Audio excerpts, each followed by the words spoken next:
warahmatullahi wabarakatuh. Perkenalkan, saya Medi Fakriani dari Universitas Muhammadiyah Riau, program studi D3 Keperawatan dengan NIM 22020104. Di sini saya akan menjelaskan tentang pengendalian mutu di rumah sakit.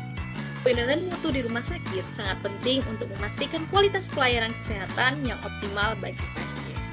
Tujuannya yaitu untuk meningkatkan keselamatan pasien, efisiensi operasional, dan kepuasan pasien.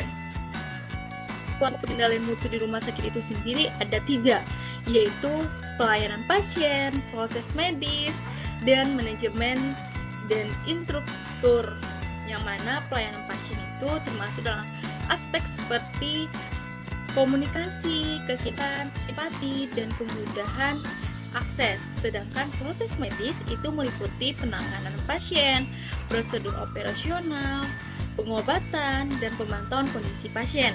Sedangkan manajemen dan infrastruktur itu meliputi aspek seperti pengelolaan sumber daya, keamanan, dan kebersihan lingkungan rumah sakit. Sedangkan struktur organisasi pengendalian mutu itu sendiri terdiri dari 3, yaitu komite mutu, tim pengendalian mutu, dan petugas mutu. Komite mutu bertugas untuk merumuskan kebijakan dan standar mutu, sedangkan tim pengendalian mutu melaksanakan program pengendalian mutu dan mengumpulkan data. Untuk petugas mutu itu memantau dan melaporkan kualitas di setiap departemen. Standar indikator mutu pelayanan kesehatan merupakan acuan yang digunakan untuk mengukur kualitas pelayanan yang diberikan. Standar ini dapat berasal dari Kementerian Kesehatan, organisasi profesi, atau rumah sakit itu sendiri.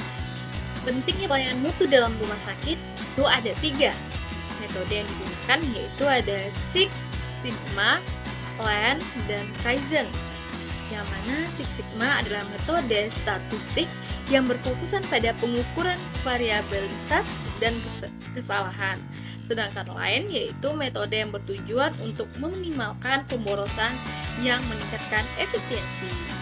Sedangkan Kaizen itu filosofi pembaikan berkelanjutan yang semua anggota.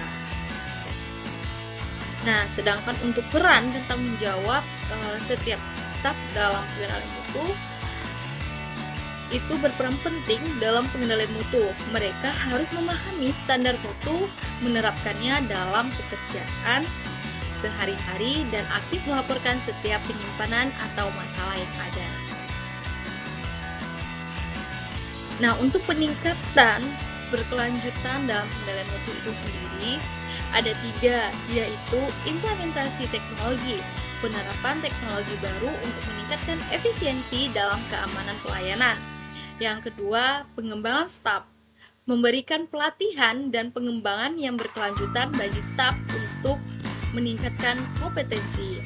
Yang ketiga, meningkatkan komunikasi yang keterlibatan pasien dalam proses pelayanan kesehatan. Nah, untuk monitoring dan evaluasi pengendalian mutu itu sendiri ada 3 strategi yang digunakan untuk memantau efektivitas programnya. Yang pertama ada pengumpulan data. Pengumpulan data tentang kualitas layanan yang dikumpulkan dari berbagai sumber seperti catatan medis dan survei pasien. Sedangkan strategi yang kedua yaitu analisis data, yang mana analisis data untuk mengidentifikasi tren area yang perlu diperbaiki.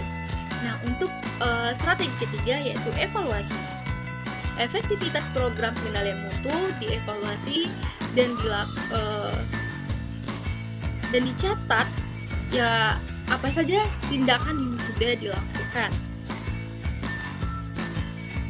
Nah, sedangkan untuk tantangan dan solusi dalam implementasi pengendalian mutu itu sendiri tidak selalu mudah. Tantangannya meliputi resistensi perubahan, kurangnya sumber daya, dan kurangnya kesadaran tentang pentingnya mutu. Di sini juga terdapat ada juga yang namanya resistensi perubahan, yang mana solusinya yaitu meningkatkan komunikasi, edukasi, dan melibatkan staf dalam proses perubahan.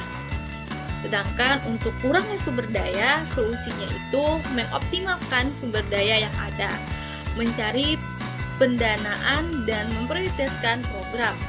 Untuk kekurangan kesadaran, solusinya meningkatkan kesadaran tentang pentingnya pengendalian mutu di rumah sakit. Baik, Eyang B.J. Habibie pernah berkata, kegagalan terjadi hanya bila kita menyerah.